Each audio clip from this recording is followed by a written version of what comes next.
Assalamualaikum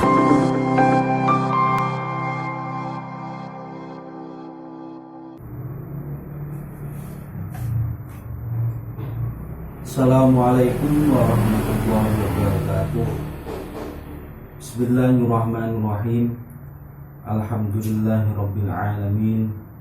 Wa bihi nasta'in wa ala umurid dunya waddin.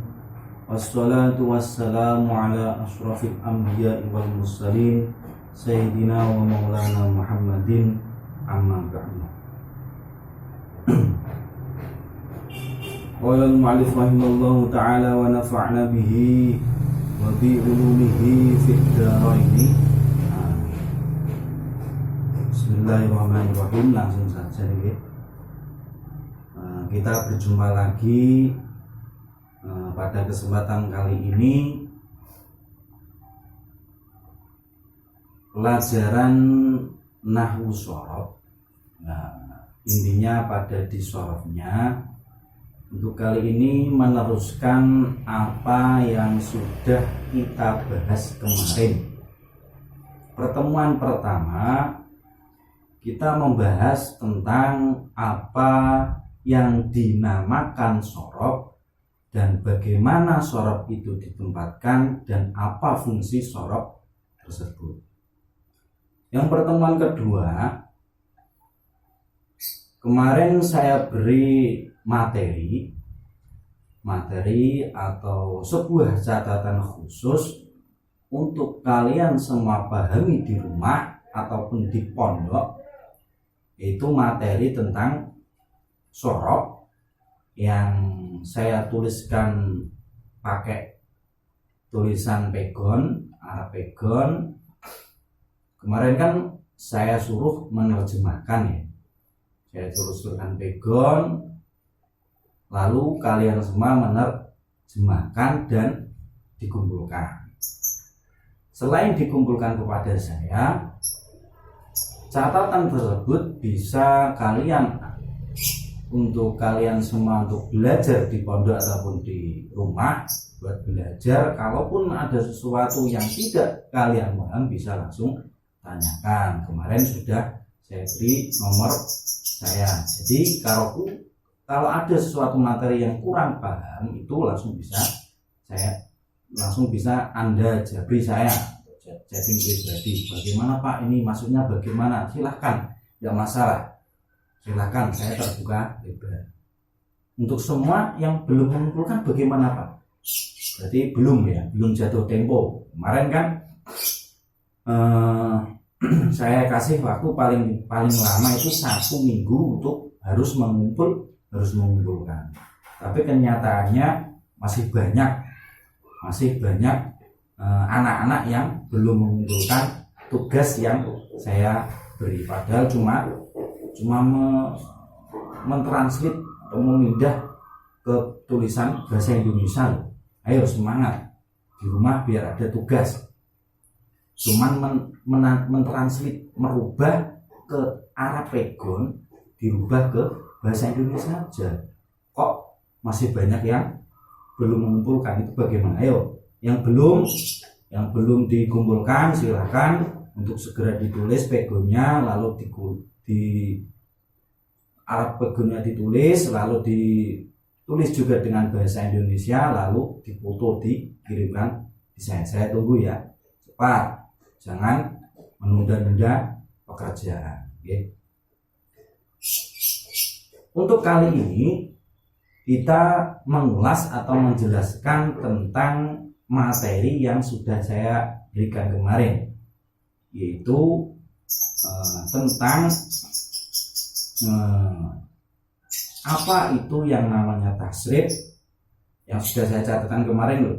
Tasrif, ayo coba apa? Tasrif, lalu wazan atau lalu mauzun, lalu sigot 4 itu. Pertemuan yang kedua saya beri materi itu. Sudah dipahami? Sudah paham atau belum? Paham atau paham? Atau paham-pahaman? Ayo saya ulas kembali. Wazan. Sebelumnya kita membahas tasrif ya. Sebelum sampai wazan itu tasrif. Tasrif sendiri Tasrif sendiri itu adalah secara lughahnya, lughah itu secara bahasa itu adalah sebuah perpindahan, ya, perpindahan atau perubahan secara lughahnya. Akan tetapi secara istilahnya tasrif itu adalah perubahan sebuah kata. Jadi ada sebuah kata dirubah dengan makna yang kita harapkan. Secara simpelnya itu seperti itu. Tasrif itu adalah perpindahan sebuah kalimat dari satu bentuk ke bentuk yang lain, sehingga makna yang kita harapkan itu tersampai. Contohnya seperti ini. Ada sebuah lafaz menolong. Menolong itu sebuah kata, ya. Sebuah kata menolong. Jadi sebuah kata menolong itu bisa berubah-berubah sesuai dengan makna yang kita harapkan. Contohnya seperti ini. Menolong. Saya sudah menolong. Berarti pekerjaannya sudah saya lakukan. Saya akan menolong. Saya besok menolong. Saya sekarang baru menolong. Tolonglah. Seorang yang menolong. Seorang yang ditolong. Itu berubah-berubah. Makna menolong itu berubah-berubah sesuai dengan makna yang kita kehendaki. Itu tasrif. Tasrif itu di situ. Jadi dari sebuah kata berubah bentuk maknanya, itulah tasrif.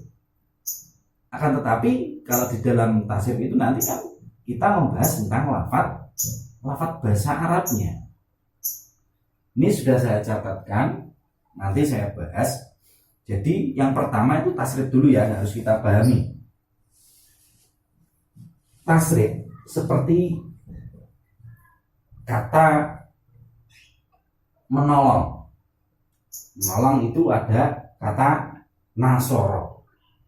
Nasoro itu maknanya bimakna fi'il madi, nanti nasoro itu adalah sudah menolong, pekerjaan yang sudah kita lakukan. Berarti kalau seandainya kita berbicara pekerjaan yang sudah kita lakukan, berarti pakainya fi'il madi. Nah, contohnya seperti ini. Menolong. Pekerjaan yang sudah kita lakukan, sudah menolong. Ada kata sudah menolong. Baru menolong. Akan menolong. Terus tolonglah.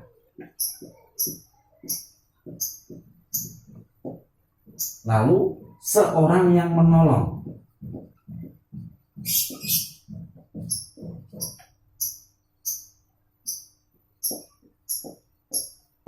Seorang yang menolong. Ini maknanya berubah-berubah. Sudah menolong, jadi pakainya nasoro. Baru menolong, pakainya yang suruh.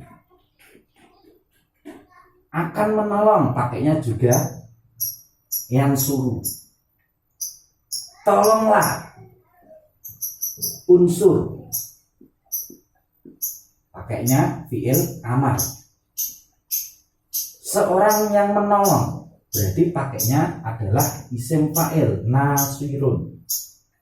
Seorang yang menolong itu adalah nasirun. Lah, ini perubahan dari nasoro ke yang suruh, dari nasirun ke unsur. Ini maknanya berubah-berubah dari kata satu, yaitu nasoro, dari kata menolong. Nah, itu maknanya berubah-berubah. Nah, itulah tasrif di situ. Nanti kita belajar di situ. Sebuah perubahan sebuah kalimat atau perubahan sebuah kata dan maknanya itu berubah-berubah. Lah, itulah tasrif. Nanti kita belajar di situ. Belajarnya kita di situ. Jadi nanti ada makna banyak, ada lafaz-lafaz banyak yang kita bahas, dan sebuah lafaz itu bisa kita berubah-ubah sesuai dengan makna yang kita kehendaki. Nah, itu nanti kita membahas di nasyara. Nah, kalau salah satu ulama ya, ini salah satu tasrif itu, jadi kan nanti awal mula tasrif itu adalah fi'il madhi ya, fi'il madhi, fi'il mudhari, masdar, masdar mim, isim fa'il, isim maf'ul, fi'il amar, fi'il nahi, dan seterusnya. Itu nanti kita bahas setelahnya. Nah, saya ingin membahas tasrif. Tasrif kok mengapa diawali dari fi'il madhi? Nah, itu adalah ulama Kufah. Ulama Kufah, kalau sumber nahwu atau sorof itu ada dua ulama yang masyhur, ulama Kufah dan ulama Basrah. Nah, kalau ulama Kufah memandang sebuah lafaz, asal sebuah lafaz itu adalah dari fi'il madhi. Bisa dicatat, ulama Kufah itu berpendapat sebuah lafaz itu asal mulanya dari fi'il madhi. Kalau ulama Basrah itu dari masdar. Jadi nanti ada masdar, masdar mim dan masdar ghairi mim, itu dicatat. Ulama Basrah itu mengatakan sebuah kata atau asal mula sebuah lafaz itu dari masdar. Akan tetapi kalau ulama Kufah itu dari fi'il madhi. Nah, ketika dari fi'il madhi, maka di situ diawali dari fi'il madhi. Fi'il madhi adalah sebuah kata yang menjadi asal, makanya itu ditaruh di awal. Sudah, tasrif itu seperti itu, perubahan sebuah makna atau sebuah kalimat. Itulah tasrif nanti yang kita bahas seterusnya, itu di situ. Perubahan lafaz, perubahan apa sesuai dengan makna yang kita kehendaki. Paham ya? Tasrif. Lalu kita berbicara tentang kemarin tasrif sudah. Lalu wazan. Wazan itu apa sih? Kemarin kita catatkan, wazan itu adalah secara gampangnya, secara mudahnya, itu adalah sebuah lafaz yang untuk pembanding. Pembanding berarti ada sebuah lafaz yang untuk pembanding. Membanding itu adalah wazan. Contohnya ini, secara istilahnya sudah saya catatkan. Secara mudahnya kalian mengingat itu wazan itu adalah pembanding yang dibandingkan. Maksudnya nanti ada lafaz yang dibandingkan dan lafaz pembanding. Nanti saya contohkan, setiap wazan itu pasti dia, kalau suatu lafaz yang untuk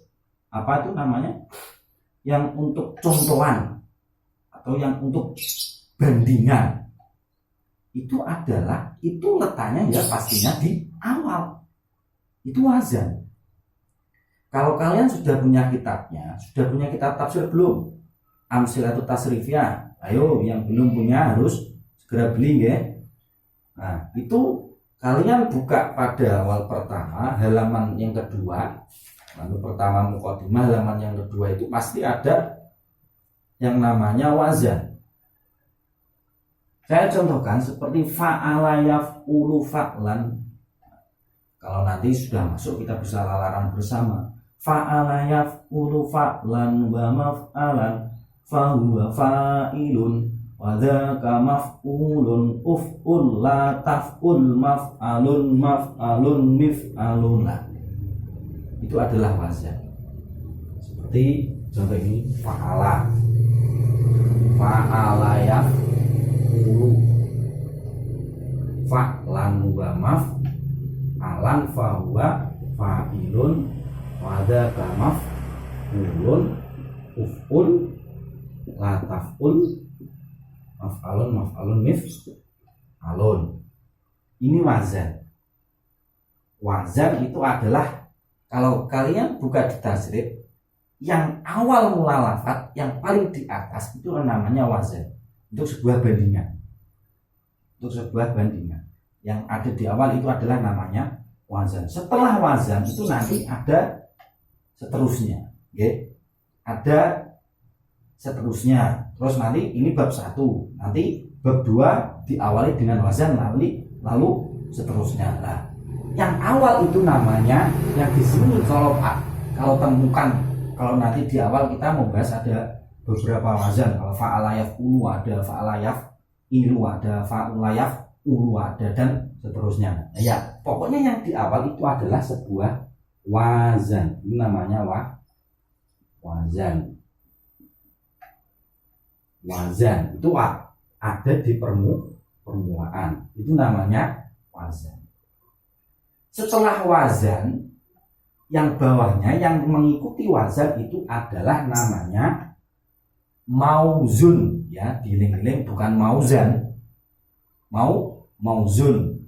Kalau adalah beberapa anak yang menuliskan wazan dan mauzan itu kurang tepat, ya. Itu yang namanya, yang tulisannya seperti ini loh kemarin, ya,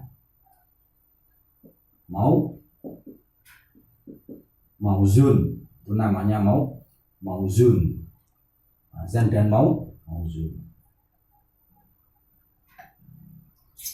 Mauzun ini adalah apa kemarin? Sebuah lafaz yang mengikuti wazan. Secara simpelnya situ. Wazan itu diikuti, mauzun itu yang mengikuti. Mengikuti apanya, Pak? Secara lafaznya, secara harokatnya, secara hurufnya. Mauzun itu harus mengikuti sebuah wazan. Saya ulangi lagi. Mauzun itu harus mengikuti sebuah wazan. Mauzun ini nanti lafaz-lafaz yang setelah wazan itu namanya mauzun waqwe, ya, waqwe.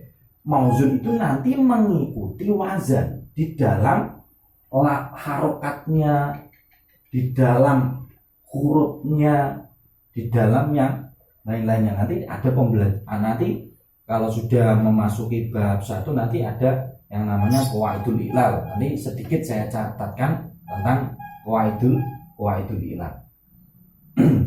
Contohnya seperti ini. Seperti wazan fa'ala. Wazan fa'ala. Mauzunnya lafaz nasoro. Sama apa tidak? Beda, Pak. Tulisannya beda. Nggih, bener.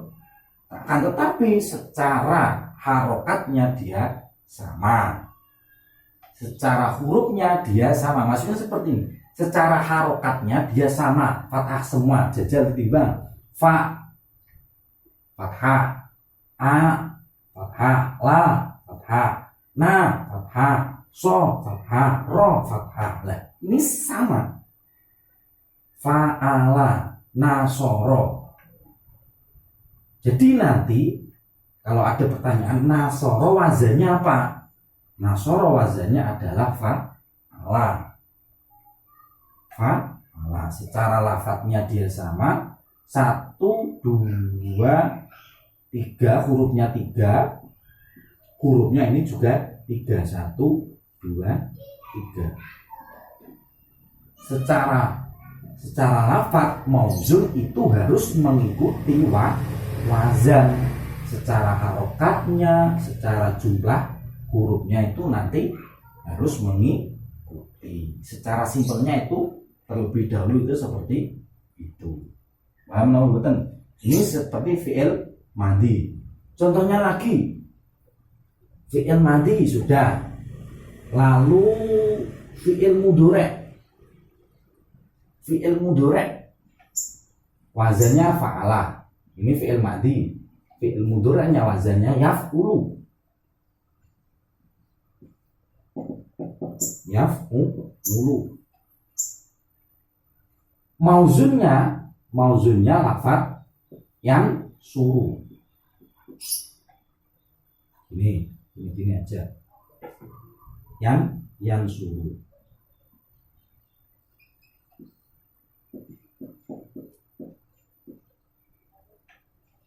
secara hurufnya sama apa tidak jumlahnya? Sama.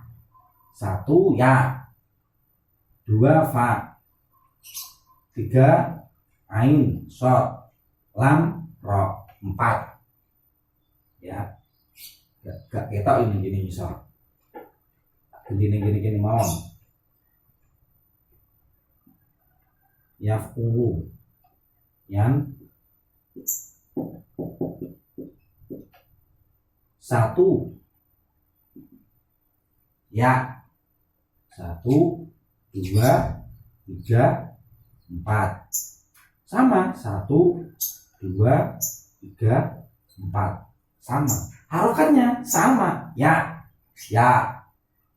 sukun, yan sukun, dumah su sama, ru sama.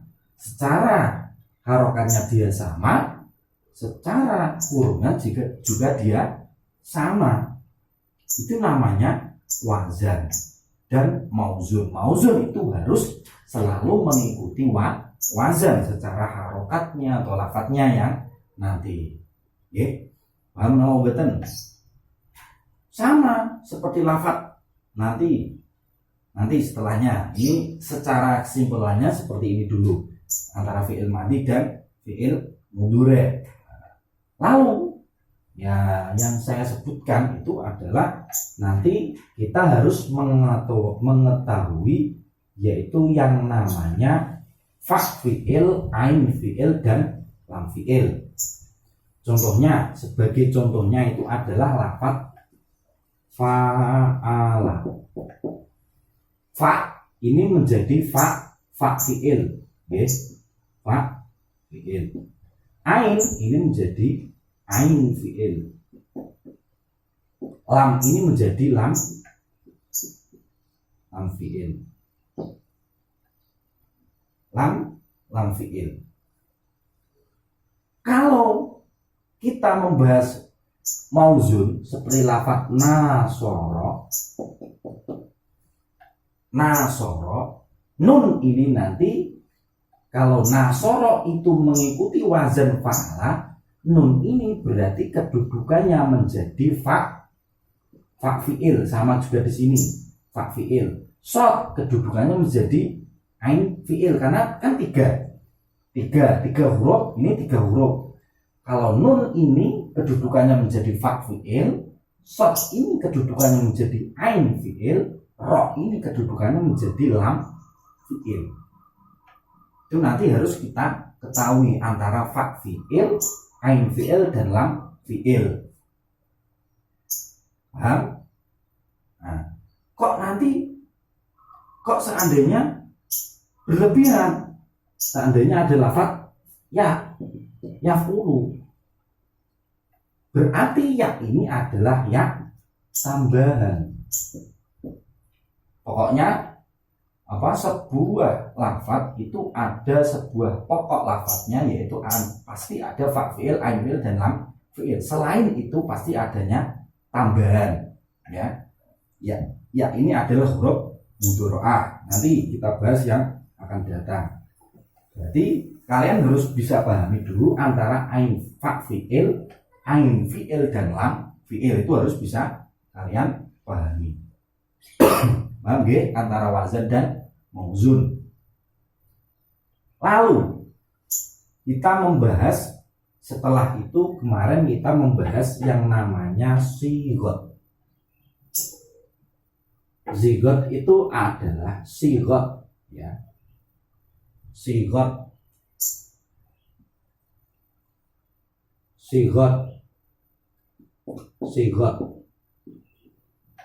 itu adalah perubahan sebuah sebuah lafadz. Contohnya ngeten, fa'ala sigotnya apa? Fi'il madhi. Kemarin sigot itu terbagi menjadi berapa? Ayo, fi'il madhi, fi'il mudhari', masdar, isim fa'il dan seterusnya. Sigot, okay. Itu adalah perubahan. Itu namanya perubahan yang ini, itu namanya berubahnya secara sigot. Fa'ala sigotnya fi'il lah. Sigot fa'ala sigotnya fi'il madi, nggih. Contohnya fa'ala sigotnya fi'il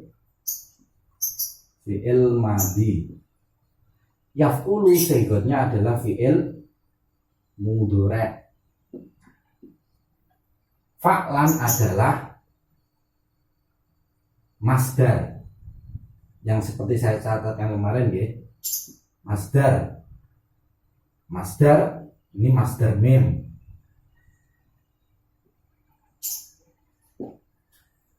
Fa'ilun saya lewati nanti karena fa'ilun adalah isim fa'il.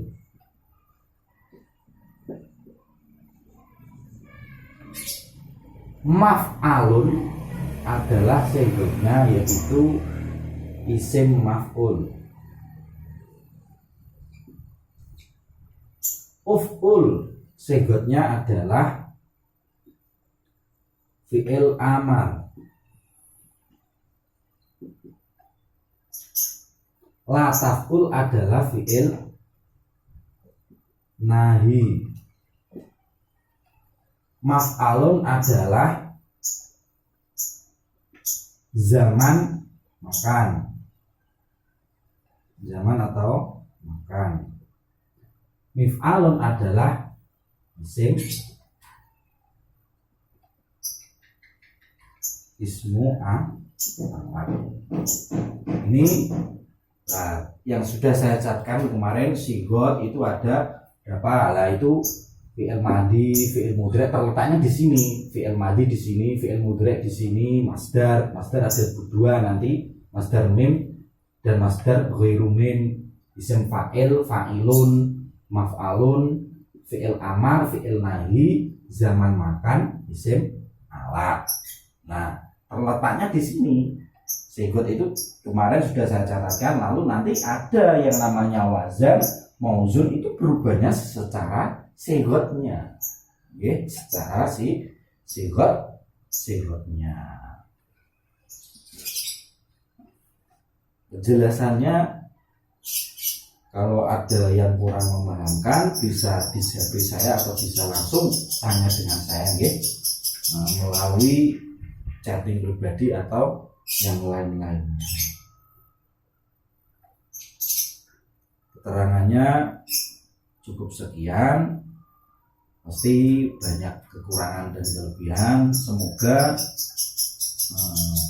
apa yang kita pelajari, apa yang kita usahakan menjadi berkah, menjadi manfaat untuk semuanya, dan tetap semangat untuk yang belajar di rumah atau di pondok. Semoga kita bisa segera berjumpa dan bertatap muka menjalani aktivitas kegiatan belajar mengajar. Oke. Kurang lebihnya dari saya mohon maaf. Wabillahi taufiq wal hidayah. Assalamualaikum warahmatullahi wabarakatuh.